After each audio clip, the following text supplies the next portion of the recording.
Hi, my name is Confidence Seleme and welcome to this week's edition of the Confidence Booster. This week I want to talk on a topic I've titled, Don't Drink and Lead. Don't drink and lead. You know, if you're a leader, you're a driver. You may be in the driving seat of an organization, a company. Maybe you're in the driving seat of a government department. Maybe you're in the driving seat of a family. But if you are a leader, you're a driver.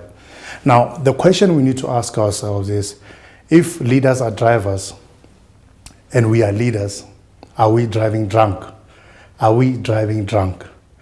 Then drunkenness I'm talking about here is not drunkenness caused by an overconsumption of alcohol. I'm talking about drunkenness caused by an overconsumption of power.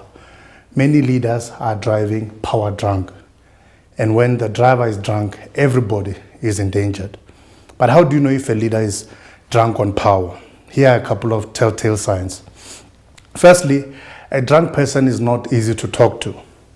And the power drunk leader is much the same. They are inaccessible. They exclude themselves from those they lead. You know, they detach themselves. And whenever a leader becomes detached, they cease becoming effective. You know, you cannot help people. You cannot lead people whom you are not connected to. So that's one of the telltale signs. They are not easy to talk to. They are detached from those they lead. Another sign of a power drunk leader is that the power drunk leader is feared. The power drunk leader is feared. You know, as a leader, you should not be feared. Rather, you should be honored and respected.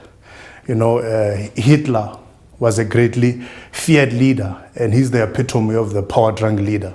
But somebody like Mandela was not feared. He was respected and honored.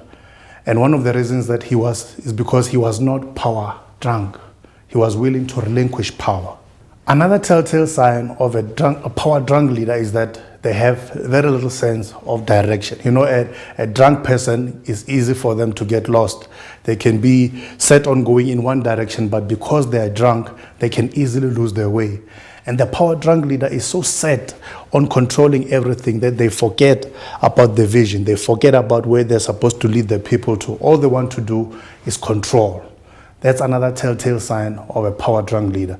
Another sign is that the leader always wants more and more power. You know, power is a lot like alcohol in that it can be very addictive. And when somebody is addicted to something, they want more and more and more of it. So the power drunk leader is always seeking, how can I get more power?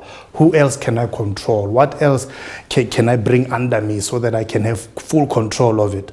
That's another telltale sign of a power drunk leader. Another sign of a power drunk leader is that they are easily swayed. They are not able to walk straight. You know, a drunk person, it's not easy for them to walk in a straight line. And a power drunk leader is much the same. They bend rules. They are immoral. They are unethical in their behavior, in their practices, because they are power drunk and they cannot walk straight. So what is needed? What is the antidote?